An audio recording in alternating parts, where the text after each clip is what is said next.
Hey, cute kids. Here's the deal. I'm on the road with the last leg of this tour with the Impractical Jokers again. We're only going through August. We just announced like 25 cities, all available online right now. One that I really want to point out, two really. Chicago Theater we're coming to, and also Radio City Music Hall May 5th in New York City. It's our homecoming show. We have not been here in quite some time. You can go to salvulcanocomedy.com for those tickets and watch Impractical Jokers every Thursday night at 10 o'clock. It's on True. It's on TBS. So you can find it. It's all over the place. It's real fun.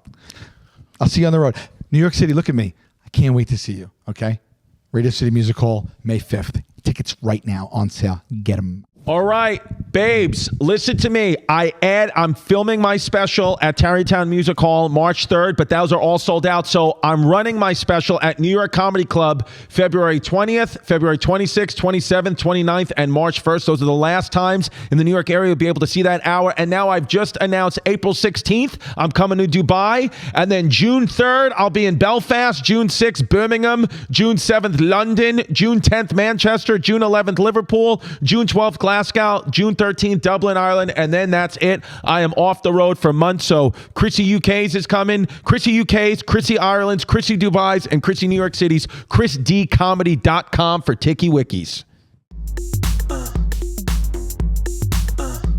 Don't be a fake, don't be a flake, don't run away from your feelings, babe. Don't be afraid, don't be ashamed, don't hesitate to say, hey, babe, hey, babe, hey, babe, hey, babe, hey, babe, hey, babe. Dun, dun, ow. Dun, dun, dun, dun, dun, dun, dun, dun, dun, ow. Dun, dun, dun, dun, dun, dun, dun, dun, dun, dun, ow. Dun, dun, dun, dun, dun, dun, dun, dun, ow. You won't belong to me, I let you down. I walk around and see your night skyline. I feel the light, but you don't want to stay. So lonely now, just let me off downtown. Hey, babe. Hey, babe. Hey, babe. Hey, babe. Hey, babe. Hey, babe. How you doing? You feel good? I feel good. Doesn't it feel good to pay less? Damn, it feels good to be a gangster. Damn. Feeling good. No, it feels good. You know Tony? Yeah, oh yeah. Feels good. Didn't he used to live in Staten Island? Or Queens, maybe. Oh, no, that was Tone Loc. Tony is three gentlemen. Tone Loc used to live in Queens. Did he really? I think so. Yes. I think he used to live near Judah Friedlander in Queens. Ah. When I started comedy, Judah Friedlander lived in Queens. And now? No, he doesn't live in Queens anymore. Does anyone know anything about him? I haven't seen Judah in a while. Great guy, hilarious act. I agree, but I miss him. I miss him. I talk to him. We share pleasantries, and I have respect for him, and we're acquaintances, but I never really scratched the surface on that man, and I don't really know a lot about him. Yeah. I haven't seen him in a minute. What do you know about him? Let's get him on the pod. I would love to get Judah Friedlander. Yeah, I think so, right? Let's get Judah on a pod. Let's get Judah down. It's a solid name, Judah. My name's Judah. Judah.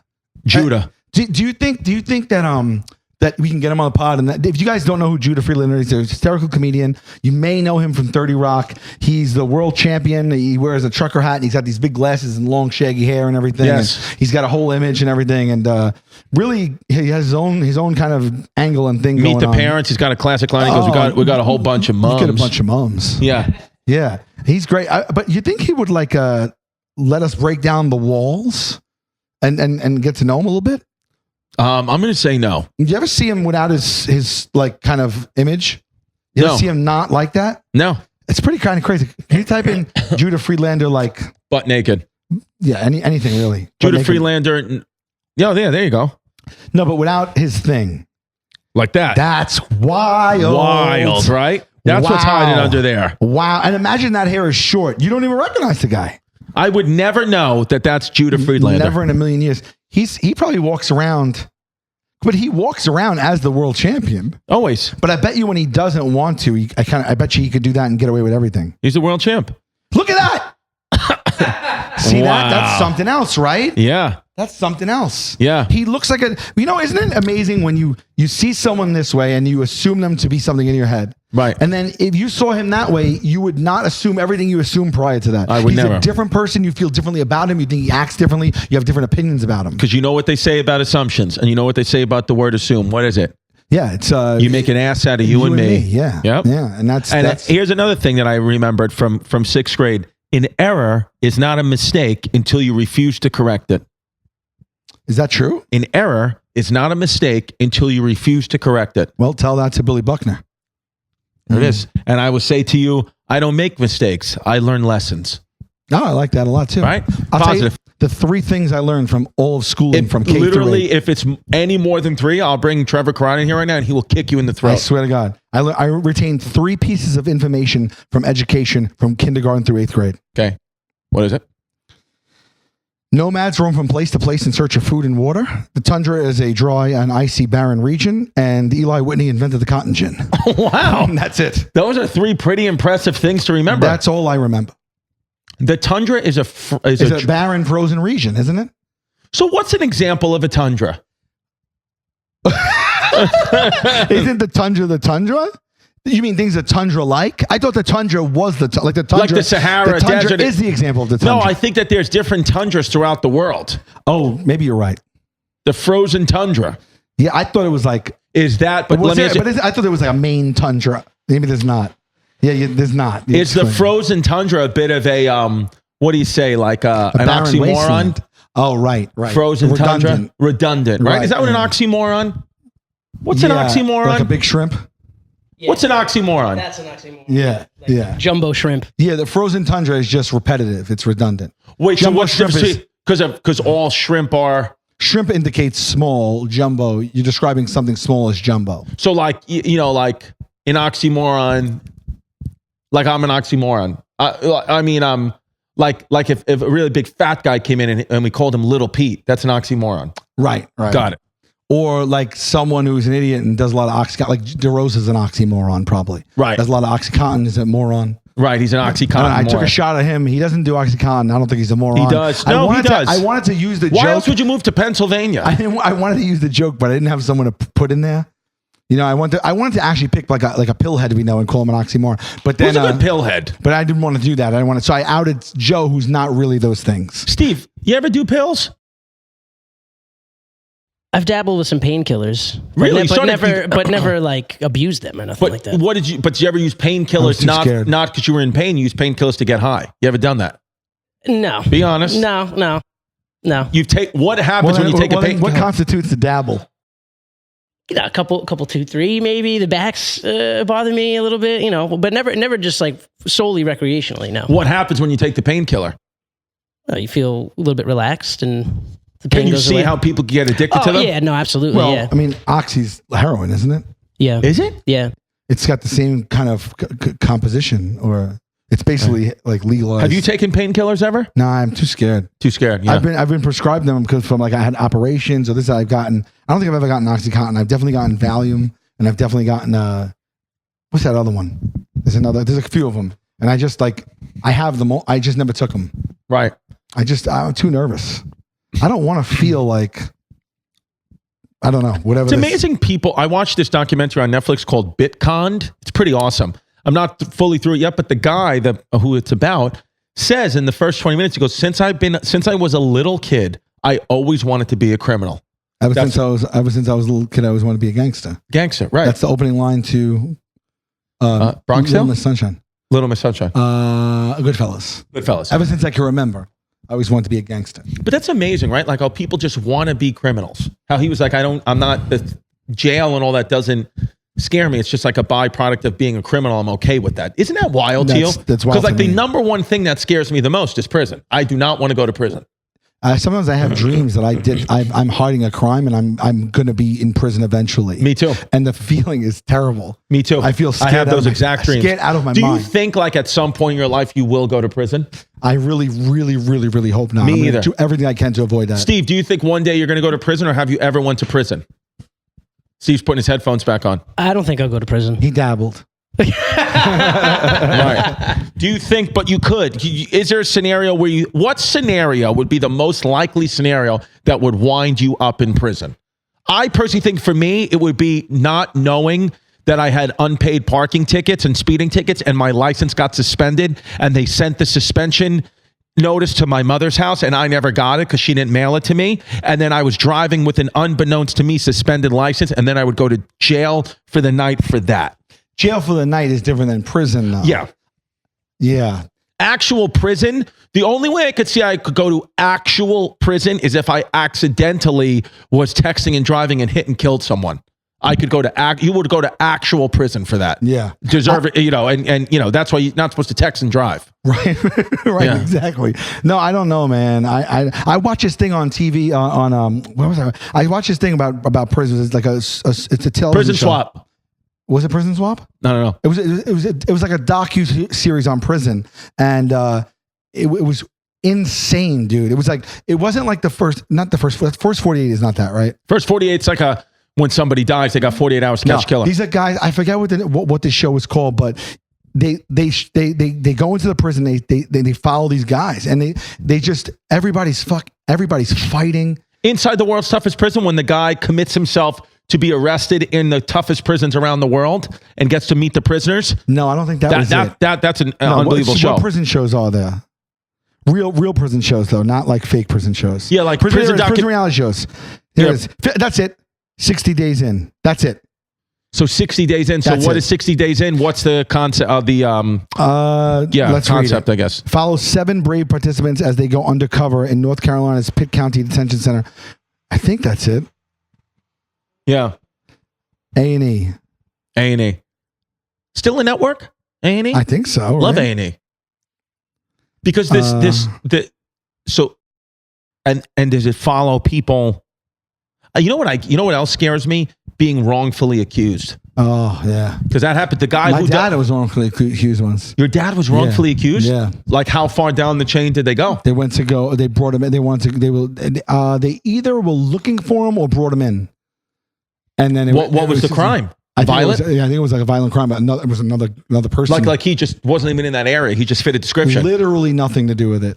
I think they described someone to someone, and someone said that sounds like this person, and they're like, it's a guy. He's muscular, works for the DSNY. He's constantly taking apple cider vinegar shots every day. His son's on the Impractical Jokers, and it wasn't my dad. No, and it was bad though. It was like, I think it was for like a rape or something like that. You remember this, or you were young? He was younger. You weren't even a kid. He didn't even know what was going on. I wish I knew the specific details. I don't want to I extrapolate, but I feel like my grandmother had to go down there, and like people went and had to clear him, like his name, obviously. But it was something crazy, and they found the guy. One of the craziest stories I ever heard is this guy who I know. Right, he went down for a bachelor party downtown. I think it must have been Nashville or Vegas, one of those, Nashville or Vegas. Goes down to a bachelor party, and goes out to the bar at night, right? Whatever, meets a girl. Has a one night stand, right? All good. One night stand. Next morning, she leaves. Next morning, suited police, like detectives there, arrest him, charge him with rape, right? Mm-hmm. He is like, what's going on? Like thinks like his life is, like flashing before his eyes, whatever. He says, I did not do this. Like I walked her downstairs or like got her in the elevator, whatever it is. And they look and they find the footage of her being like hugging him, kissing him in the lobby, like all this stuff. And what had happened was she was down on her bachelorette party, obviously engaged. The husband found out somehow. And then she said, no, it's not what you think. This person raped me. I mean, geez, that's talk about between a rock and a hard place. That's a whole nother. You're swinging the pendulum the other way, big time. And now you're going to jail because first of all, you're going to ruin someone else's life like that, right? But the kid, dude, he told us when it got cleared within call it 24 hours, right? Because they found out whatever. But he was like, this was a year or two ago. I spoke to him. He brought it up, and he was like, I still have not shaken that off. Like I still like he was like I just like it. He said it kind of even like being in the same sentence of it or peripherally accused. That's what he said. Mistakenly accused. He said it's weird. He's like nothing happened, but like I feel like a bad guy now. Like even though I didn't do anything, but the stain of it. But she goes to jail for that. She doesn't. I don't know. I don't know what happened on her end, but I know that was like a scary story I heard. I mean, she couldn't come up with something better. Like just something like that's crazy. They'd be like, just I was raped. Yeah. It's like, wait, you're gonna put this? God forbid.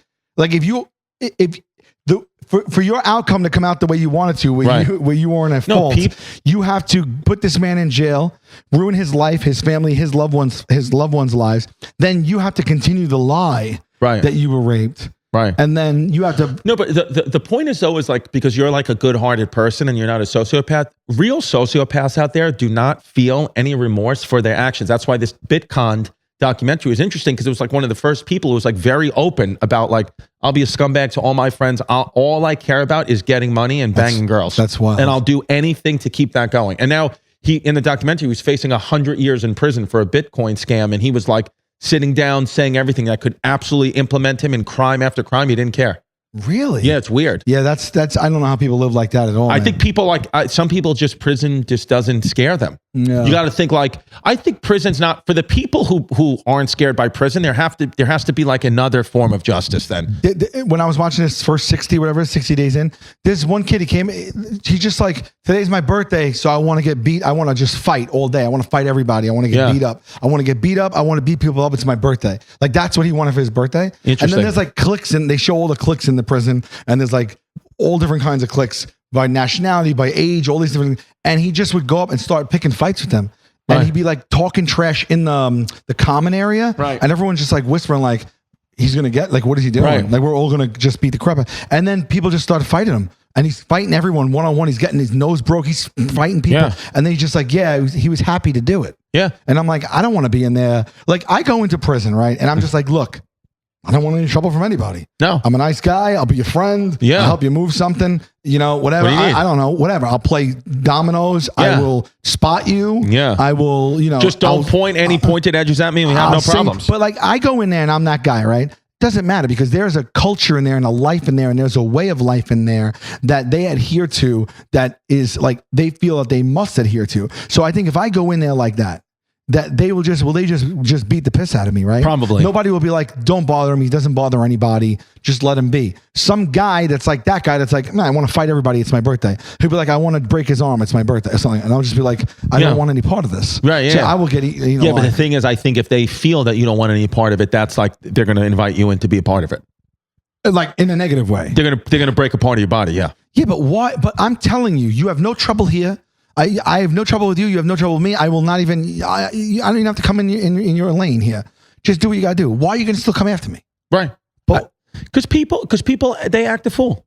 They do act a fool. People be acting a fool. They run amok and they act a fool. Did you see Curb Your Enthusiasm episode? You ever know that story about how he got that guy out of prison in the background of the show? You know about that, Steve? Yeah. That's pretty sick. Yeah, that was crazy. They had to go back to the footage and they saw him in the stands. That's wild. Imagine getting wrongfully accused. That's wild. Well, it feels like too, like with everything being on video in the world we live in, like there should be angles like to prove or your innocence or to disprove your innocence anywhere. It's still happening all the time, but now I think it's easier. But remember like the Central Park 5 and remember all that kind of stuff, or even now when people go, they get absolved after like 5, 10, 15 years in prison. Right. Imagine like, it's like, oh no, you didn't do it. Right. And then they let you back into society after 15, 20 years. Right. It's like, how do you repay that person? Well, too, and also like these, you should be able to literally get $1 billion. $1 billion. And also like these like documentaries, like Making a Murderer was like the big example of one, like, them doing a great job of like editing and like putting facts out there or whatever,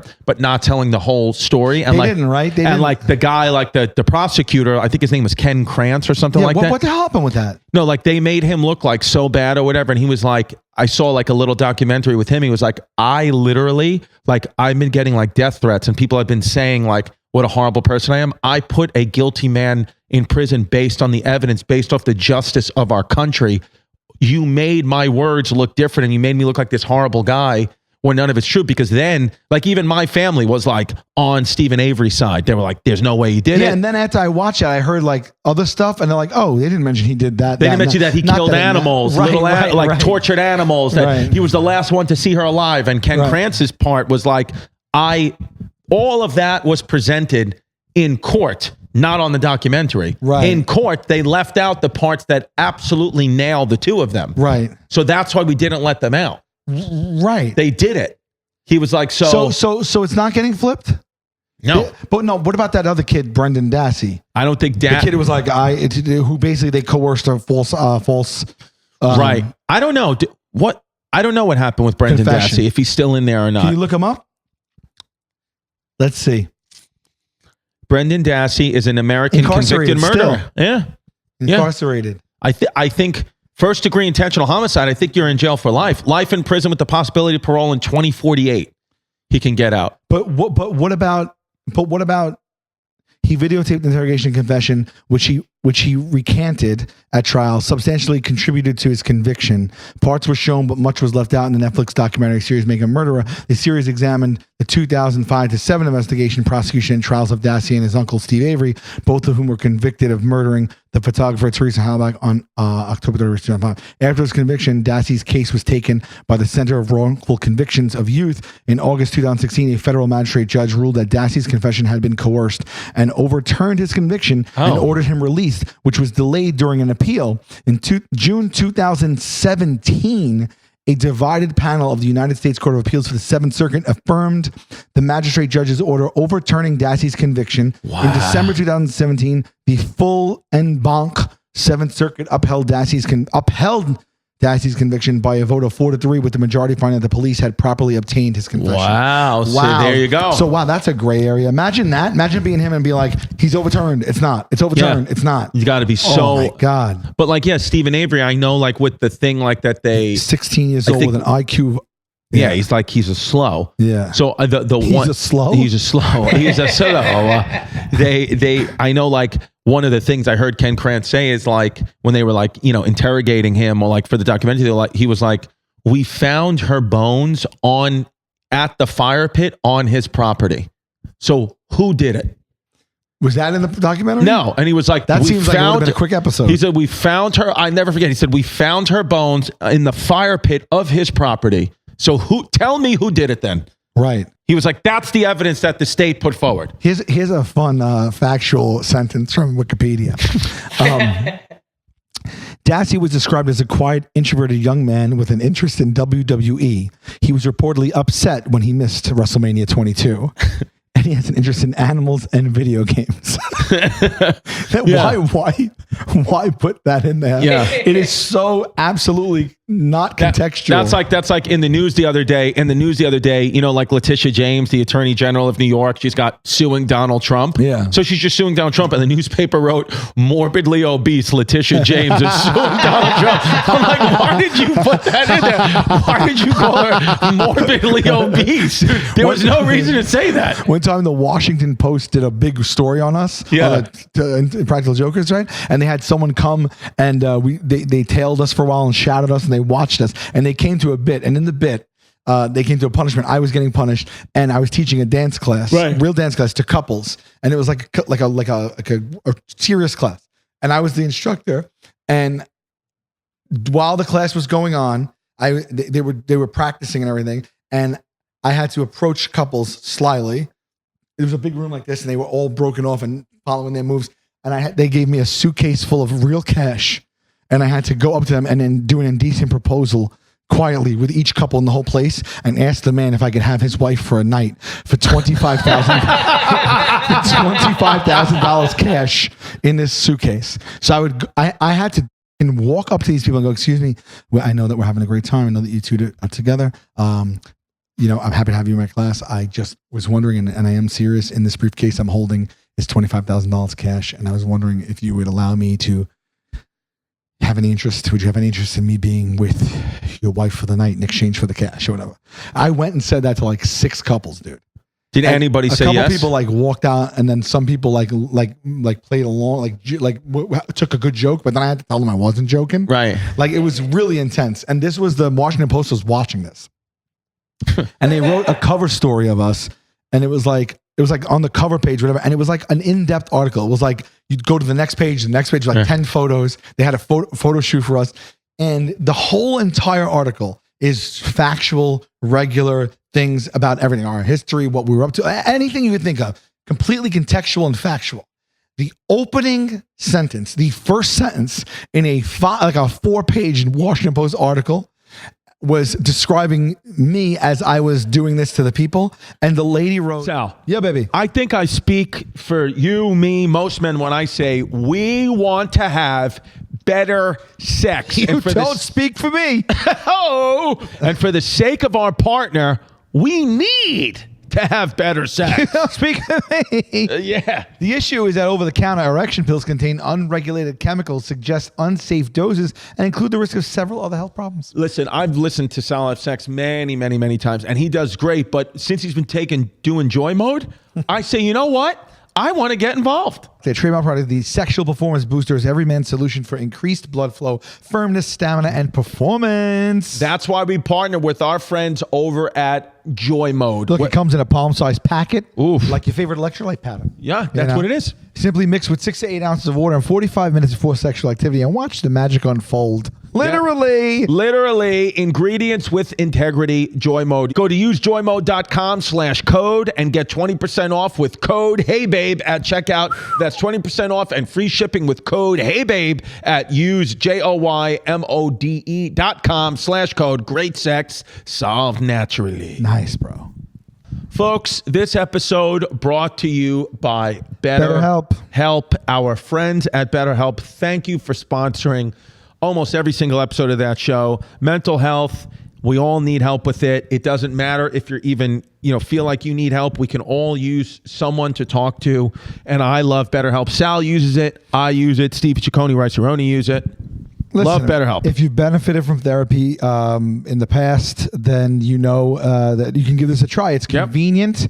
Yep. It's made to be done online. You can get a therapist connected within 48 hours. You can switch them at any time. Yep. All being done online is what I love the most about it, because it's like, sometimes I can't tell you how many times I was going to go to therapy and I'm like, I got to get on the train. I got to get there. With BetterHelp, I almost never miss a session because I'm like, all I got to do is sign on, and then boom, I'll start. And look, what are you trying to work on, right? I mean, you can work on yourself. You can work on your relationships. Common misconception about relationships is that they have to be easy to be right. That's not true. Sometimes the best ones happen when both people put in the work to make it right. Yep. Therapy is the place to face your challenges. It's the place to do it. And if you're thinking of giving therapy a try, give BetterHelp a try. It's entirely online, designed to be convenient, flexible, and suited to your schedule. You just fill out that brief questionnaire, get matched with a licensed therapist, switch therapists anytime for no additional charge. Sal, tell them how to become your own soulmate. Become your own soulmate, whether you're looking for one or not. Visit BetterHelp.com/HeyBabe today to get 10% off your first month. That's BetterHelp, HELP.com/HeyBabe. Chris. Yep.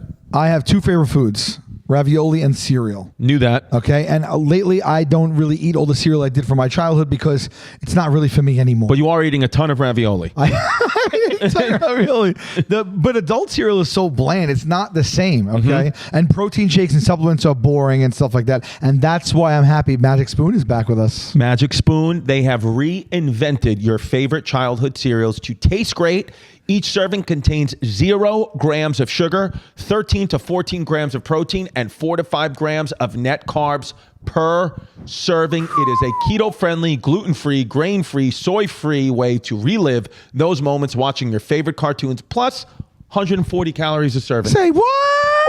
Magic Spoon just launched 2 new flavors of the delicious high-protein cereal treats, blueberry muffin and double chocolate. Yummy in my tummy. They're just like the marshmallowy treats you had as a kid, but with only 1 gram of sugar and 1 to 2 grams of net carbs, and they're packed with 11 grams of protein per bar. I love Magic Spoon. I love the cereal. I love the protein bar. I have it in my car actually right now when me or the kids or anybody, Jazz, gets a little hungry. That's what we hit. I love it. And good because it helps me feel full. And I know that I got some protein in. I got very little sugar, and I'm happy. Head to magicspoon.com/HeyBabe to grab a custom bundle of cereal and try the magic for yourself. And don't forget to add their new blueberry muffin and double chocolate treats flavors. Be sure to use our promo code HeyBabe at checkout to save $5 off your order. And Magic Spoon is so confident in their product, it's backed with a 100% happiness guarantee. So if you don't like it for any reason, they will refund your money, no questions asked. Remember, get your next delicious bowl of high-protein cereal at magicspoon.com/HeyBabe and use the code HeyBabe to save $5 off. Thank you, Magic Spoon, for sponsoring the episode. Woo! Factor, fellas. Factor. Let me tell you something right now. I talk the talk, I walk the walk. This was my lunch this afternoon.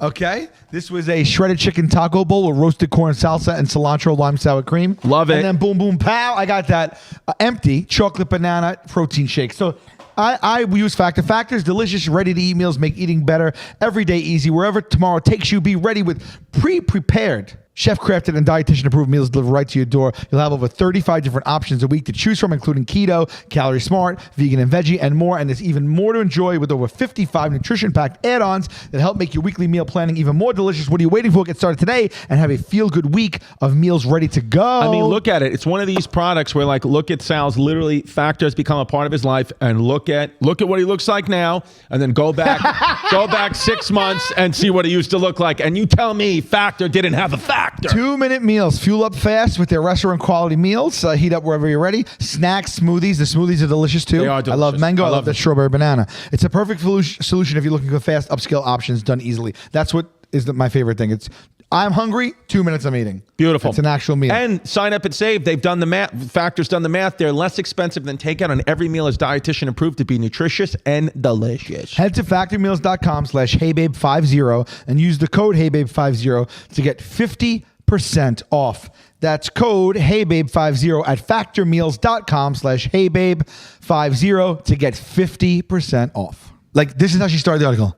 A pudgy man stands in a room. Blah, blah, blah. And then she just wrote the whole article after that. Yeah. And she didn't describe anyone else's physical characteristics ever again. None of mine. Nothing about me. She didn't say any. There was never any other opinions like that. Any other in the whole article.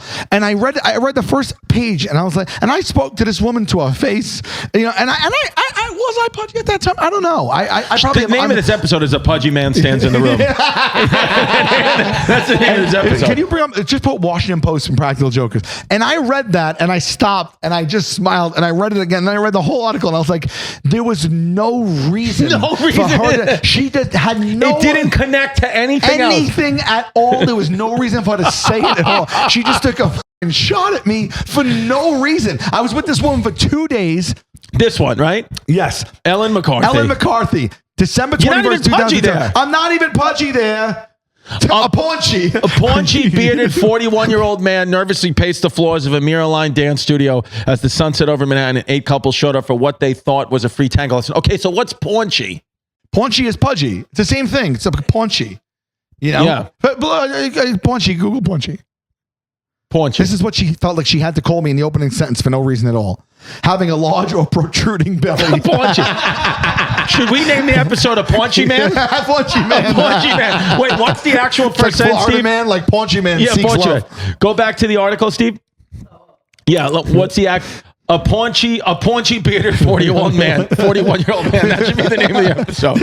Now, if you read the scroll, look how big this article is. There's other photos. Let's just keep going. She was with us for like days. She interviewed us on the phone, alone, together. Like, it is a big article, and it was in print. Right. It wasn't just online. It was the print article. Look at this. Wow. Look at how big this article was. Oh my God. And Did you ever talk to her? No, I never did. If you're listening, Ellen McCarthy, Why did you call him paunchy? why did you have to, dude? My Well, friend, say it about him now. say it about me now, bro. You can't, if girl. If you don't love me at my paunch, you don't love me at my spell. Yes. We just did the garden. Like, there's no way, there's no reason for her to say that. Right. My buddy Ian, he lives in the UK. He's a director and everything. He's a big guy out there. He created the In-Betweeners. You ever see that show, The In-Betweeners? No. Heard of it, though. It was a big British series that came out with 2 or 3 movies, and then we copied it here. But he called me crying, laughing. He just said, I just read the Washington Post article because I can't, I'm howling. He goes, did you, and I knew what he was going to say. And he's like, she just took a shot at you in the first 2 words. Yes. She didn't describe me, anyone else, nothing. Nothing. Yeah, we were crying about paunchy it. I was like, 41-year-old this son man. of this lady. This what? Well, what can you do? What do you want to do? I mean, But what, how did we get there? how did we get there? How did we get to this?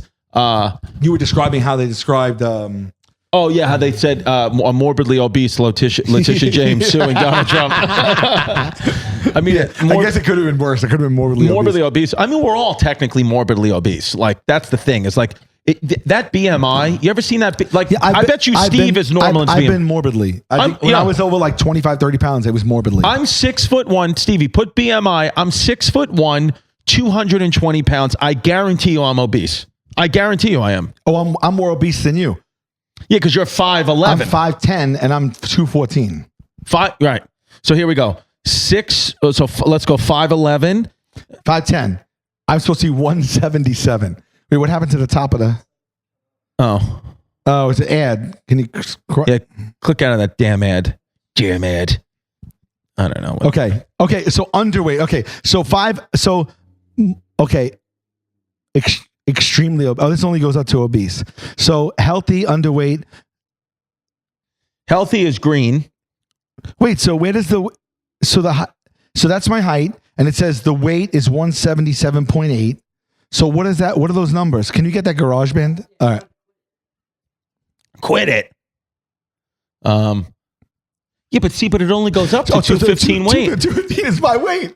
Yeah, It's and you're 214. extremely obese. 214, and it would say, according to that, it would say I am. Is that number 31? The number 30. How do you see? obese. Where do you see number 30? So follow that chart along. 5'11", 5'10", 5'10". all the way along to the end. See the orange 30-30? Ah, Right okay. there. 30. Orange 30-30? Yeah, but see, mine is off the charts then. If I'm 220, I'm Right. 6'1", 220. Right. So I'm overweight at the essentially, very. I'm obese. If I'm supposed to be 178, that means 22 plus 14 is 30. I'm 36 pounds off of what they say I should be at an even weight. Steve, what are you? What's your height and weight? I'm 5'4", and I weigh 140. 5'4", 140. So Steve, You're underweight. Or That says healthy? 5'4", 162. Oh, sorry. We're reading this completely wrong, bro. Yeah. That's not weight. That's height. That's inches. Height, inches, centimeters. Okay. Oh, and no, the it weight is, is all the way at the top. Wait, weight. Yeah. Then what the hell is? Oh, I don't know what that is. What's 100 centimeters? 5'4", That's our height in centimeters. That's a stupid So shit. how tall are you? I'm 110. 5'10". So yeah. So I'm 214. So they have me down as. But I'm two blocks away. Let me see. If I drop at 205, I'm just quote unquote overweight. So if I drop 9 pounds, I'm just overweight. Right. For me to be healthy, what they consider the top half of healthy is going to be the green, the 5'10" green. No, healthy's yellow. Green is underweight. Oh, okay. Right? Okay. No, Yeah. The blue's underweight, green's healthy, yellow's overweight. Oh, shit. Yeah, Okay, you're right. Sorry. So in order for me to be healthy is this number right here. 24? 173 or something? 170. That's not possible. Like, that's the thing. It's like, 170. how are we going to get there? That's 44 pounds lighter than what I am. Yeah. Can you imagine me 44 pounds lighter than this? I just don't understand how it's I have to be like I have to lose 40 pounds. Yeah, look at you. You're 6'1", Yeah, I have to be 180. 180. Yeah, you're 40 over and I'm 44. My dad's lost about 50 pounds. He's like 195. God bless him. Yeah. What's Yeah. he doing? Intermittent fasting. He is? Yeah, eating less. You know, yeah. You know, he's but it is one of those things where he was like, I lost 40 pounds. I haven't really changed anything. That's great. I was like, or you dying of cancer. Right, Well, you can't right. just rapidly lose weight. Right. But he went to the doctor. They're like, nope, you're doing all right. Wow. I'll put those on. Yeah, the prescription. Be careful. Okay. Your vision's not bad. Oh, no. I don't see well far. I had 2 astigmatisms, whatever that means. I think they said my head looks like wait. my eyeballs look like Stewie's head. What does that mean? Like that's what an Like astigmatism. football shape. Yeah. Okay. Yeah. I actually no. You know what? I can't see better with these. If I can't, I see worse with these.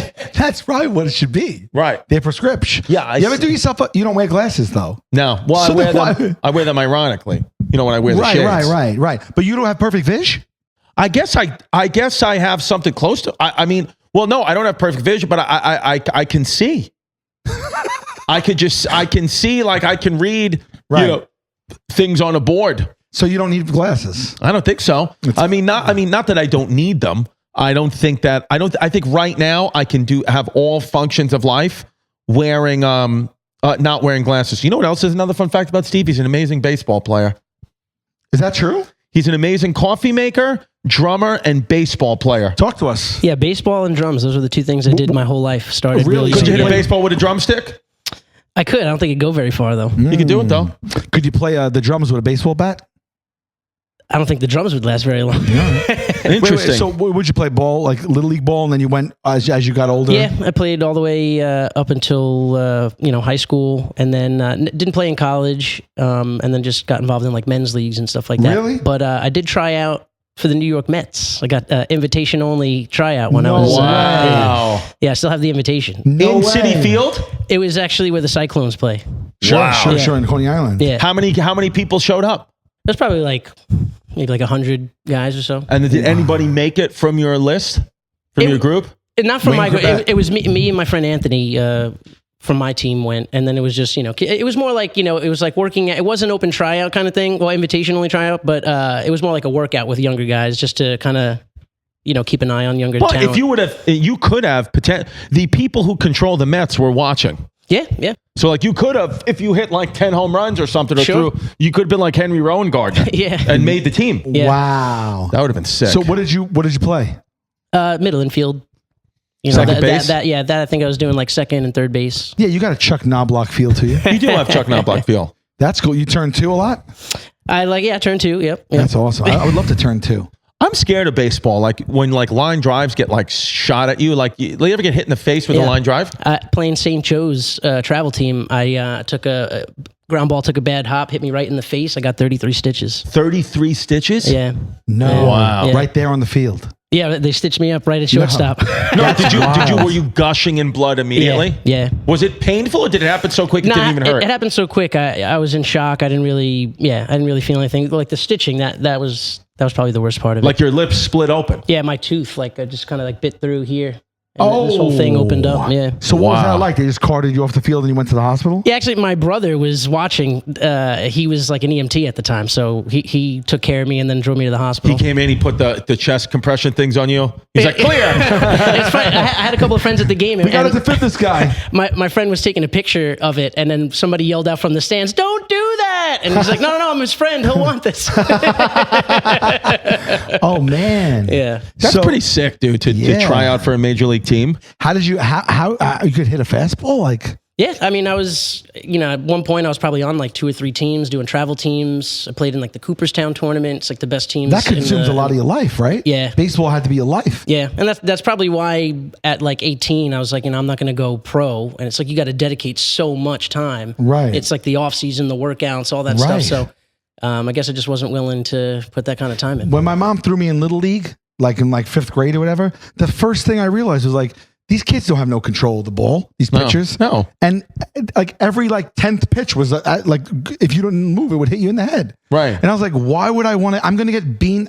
All I thought about was getting hit in the face with a ball. Right. And then every kid that was on the mound, which was like, it was like, what's the mound? 60 feet in Little League? Not 90. Yeah, probably, yeah. Right? 45. It's 45 in Little League? Yeah. Yeah, 45. I mean, you hit a line drive back at the mound. I mean, you see in the majors that like it happens too, but a lot of times they're quick enough to grab it. But like you get just drilled in the face. I think too, even in the majors, with the way how fast everything's going, like, and you know better than me, Steve, I think we're getting to a point though where like a pitcher could get hit in the head and die at this point. Oh yeah, It's absolutely. so Yeah. dangerous. Since the Yeah. beginning. No, but now, don't you feel like now the bat swing, everything, those balls are coming back at the pitcher much quicker Yeah. than they were 20 years ago, or no? Or has it always been? No, it is. I mean, because everything that they're teaching younger players now is like exit velo and stuff like that. So the bat It's like speeds, what? I'm sorry? exit velocity. It's like a sabermetric type thing. So it's like just how fast the baseball is leaving off the bat, and because they have all these analytics now in baseball, they're looking at the launch angle. So they're teaching kids at a young So age it's like to they're just getting scientific with it. yeah. So I would say, and then just like the conditioning, look at a guy like Stanton. There was no guys that looked like him back in the day. Right. So athletes are just more athletic, more muscular, swinging the bat faster. Yeah, I'm scared, man. Did I tell you when I went to the I'm hockey scared to game? do Did that I tell shit. you about the hockey game 2 weeks ago? I went and saw Anthony Rizzo, No. the first base for the Yankees, and Judge. No. So I'm at the game. I'm at the New York Rangers game. At the Guard? Yeah, at the Garden with my boy Chrissy the Worm. We're there. Your boy, you love Chris. I love the My Worm. boy, me and the Worm are there. We're having fun. We're having a great time. Shout out, Worm. All of a sudden, I get a tap on my shoulder. I look behind me. It's first baseman from the New York Yankees, No. Anthony Rizzo. He tapped you. Tapped me on the shoulder. He goes, "What's up, buddy?" Because I had met him about 10 years earlier on the show Off the Bat, some baseball show I did for MTV2. And always been a great guy, great family. So I was like, "Oh, what's up, dude?" And I say to him, I go, "I see you lost some weight. What are you, about a 36 waist now?" And his wife was like, "How would you know that?" I said, that's the only talent I have in life is I can parallel park cars and I know every man's waist size. I said, "You're a 36. He was like, "Wow, that's great." I said, "Yeah." All of a sudden with that, Aaron Judge and his wife come and sit next to Anthony Rizzo. Oh, they're sitting right behind you? Well, they're all sitting right behind, the Rangers had, invite the New York Yankees there, whatever, throw them up on the Jumbotron. I happen to be in the seats right in front of them. So right behind me, Aaron Judge is there. So we tried to get him on the show. I've never met Aaron Judge in my life. Anthony Rizzo says to Aaron Judge, he goes, "Oh, hey, Aaron, this is my friend Chris. He doesn't know me at all." Right. I go, "What's up, Aaron?" I said, "You ready for this? 38 waist, 34 length." And then he looked at me. He was like, "How did you know that?" I swear to God. I said it's legit my only talent. So he goes, "Wow, Aaron Judge, 38? 38, Big guy. Yeah. 38, 34 length. He's a tall guy." Yeah. So then the game's going on. Every 5 minutes, fans are walking by. Sure. And they're going, "Aaron Judge, Aaron." It's Aaron Judge, superstar, whatever. Going Aaron. So by the time the third period comes, these group of kids, or not even kids, or guys in their 20s are walking by, and they were like, Aaron Judge. And I got up. I said, "What about Anthony Rizzo?" I said, "He's lost so much weight for you. He's a 36 waist, and nobody's acknowledging a damn thing. Nobody's acknowledging him at all for 3 periods." I said, "Who cares about Aaron Judge? He's a fatty with a 38 waist." Yeah. And then you committed. You really I committed. You did that. Right? Tell me they were cracking up. I swear to God, dude, it was like that, like a moment where because it's the Garden, you can't really hear anything. I'm turning around to see if Aaron Judge is laughing or not. And I swear to God, it felt like an eternity. I was turning around for like 5 seconds. Like it felt like 5 seconds. It was probably like 0.5 seconds turning around. And he had his head in his hand like that. And I was like, oh my God, like I f***ed up. Yeah. And then he took his head out and he was beat red. He was dying laughing. Okay. Like dying laughing. And Rizzo was dying laughing. And I was like, oh, yeah, that was a big swing you took. Took a big swing, but then he was like, "Cool," gave me a pound. Did he know you were a comic, though? He must have, yeah. By then, or maybe Anthony Rizzo told him. I was going to say, I thought he introduced you like that. No, he just said, "This is my friend Chris." That's what I'm saying. So he's like this nut job of a guy. Yeah. And you're like 38, 34. 38, 34. Yeah. Oh, wow. And then Judge is cool, yeah? Judge is cool, and so is Rizzo, man. And I'll tell you what, a little inside New York Yankees, like I spoke to Anthony Rizzo. He was like that they are the team, the Yankees this year. He was like, we are like connected. Yeah. He was like, we're like ready to go. So I was like, nice. Put your money down on Put your money down on the New York Yankees. Because that's the thing, like the Los Angeles Dodgers right now, they have all the, Ohtani, and they have all the great. But there's never been a player like Ohtani in the world, ever, right? Never, but you had Ohtani. How do you do that? How do you do what he does? Honestly, that's a question for Steve. I have no idea how Ohtani can be as good as he is. I really don't know. How's how it do you possible? know? Is it just being Japanese? How's he the best pitcher and batter? How? Yeah, you just got to be Japanese. Really? Yeah. He's taking Japanese. Yeah. It should be illegal to take Japanese. But is that really it? It's just like, is it just like the upbringing? No, yeah, I mean, well, first of all, I think natural ability. Yeah, the natural ability, and yeah, I mean, he's just a freak of nature. Every once in a while, you get these generational. But not every once in a while, though, because he's the first person to do this. Babe Ruth. Yeah. Different time. I mean, it's hard to compare anybody that did it before him because the game was so much. But you're going back, I mean, like, but Ohtani's not even going to pitch this year, right? Yeah, He can't pitch. Who knows if he'll ever pitch He again? had Tommy John surgery, so he can't pitch. But if he could have easily won. Like he could be a guy who wins the Cy Young and batting title. Well, didn't he win the? I think he won Cy Young and MVP. No, did he? But people have done that before. Yeah. I mean, yeah, he's. It's insane. People are gonna come from all over just to. I mean, he's gonna sell. $700 million. I mean, you got Ohtani. Who's their team now? Ohtani, Mookie Betts, Clayton Kershaw. Mookie's on the Dodgers. Oh, yeah, he has been. Right? Technically, Kershaw's a Freddie Freeman. Free Mookie agent. Betts came to one of my shows once. Really? Really nice guy. He's a good guy. He had a game that night too. Really? And he took off. Wow. He said I put this on the calendar before the and he didn't play. Wow. It was kind of wild. It was when he was at Boston though. Wow. Yeah. I was like, whoa. That's pretty sick. I know. Maybe he was injured though. No, he wasn't injured. He just got like an off night. He put off. Yeah, he put in for. Are you allowed to do that? I guess you can, right? In your contract. Yeah, I guess, He yeah. did. I didn't know you We could. had some really big, some big athletes. Chris Sale. Sure. Yeah. Sale. Great pitcher. Sale, right? Sale. Sale, He yeah. just got traded. Where did Sale just go? Sale just went somewhere. Sale just went somewhere Yeah, big. blanking. Let me. I don't know. He He's amazing. Lane Chris Johnson from the Eagles. Sure. Just, Harbaugh, the coach of the Ravens, John Harbaugh. Came to the show. He came to the show with his family. Yeah. Really what a nice guy. Oh, yeah. And he knows I'm a Steelers fan, and we like fooled around. And when we were taking pictures, he tried to throw a Ravens hat on me. And I was like, we got a picture of it. But then That's he signed funny. it to me. Really nice Yeah. guy. Yeah. How about your Steelers, huh? How about They that? got it. I mean, well, now they won the Super Bowl. How about they won the Super Bowl? The Steelers Yeah. won the Super Bowl. Yeah. It was how crazy is this? The Steelers versus the LA Rams Yep. in the Super Bowl, and the Steelers won. And they won. They won 52-6. 52-6. Wow. You were there I was there. in I Vegas. was on field, actually. Yeah. Yeah. How about this? By the way, if they actually for real made the Super Bowl, you'd go to the game. You'd go to Vegas for the game. I would have to go, yes. I'm going. I'm going to the Super Bowl. I did not know that. I'm interviewing Emmitt Smith the day before. Wait, I'm sorry. It's in Vegas this year? Yes. How'd you get that gig? I don't know. I just got, one of the, I got an email Interviewing Emmett Smith on behalf of who? to interview Emmitt Smith. I think it's Red Bull to interview Emmett. No, not Red Bull. Maybe it's Red Bull. Interview Emmitt Smith. All I have to do is interview him for 10 minutes. He wants to do a 10-minute interview at some Super Bowl party Saturday night, and then we're going to the Super Bowl Sunday. And all I have to do is interview Emmitt Smith for And 10 you're minutes. getting paid? Yeah. What kind of deal is this? Well, I have a show in Reno the night before Friday. Then, yeah, I've never been. The It's- only reason why I'm going to Reno is because I want to do the show. I want to see the people out there. I've never been there. But Carson City, which is the capital of Nevada, which I've never got a picture with, is 30 minutes away. Okay. I've done Reno. Get in, get out. Yeah, there's nothing against the people of Reno, but it is out of the way, and it is a little bit... There's no direct flight from New York, I'll tell you that much. There's not. Yeah. So how the hell do you remember even how the hell you got there? I think it was a nightmare travel. Like you have to connect. Yeah. I'm interviewing Emmitt Smith, and then the next day going to the Super Bowl. But I'm contemplating the idea of selling the tickets I get to the Super Bowl and just going to watching it in one of the casinos. Can you do that? What the hell? You can now. I You got already them in did it. hand? Huh? Do you know what kind of seats you got? I have no idea. A deuce? Deuce. You going with lady? No, because she's got I think she's got like a why can't she go? Oh, 'cause she's coming with me to Nashville the weekend before. Okay. So we can't do Wow. 2 weekends with no Let's kids. see who's going to be in that. Who do you think's going to be in that?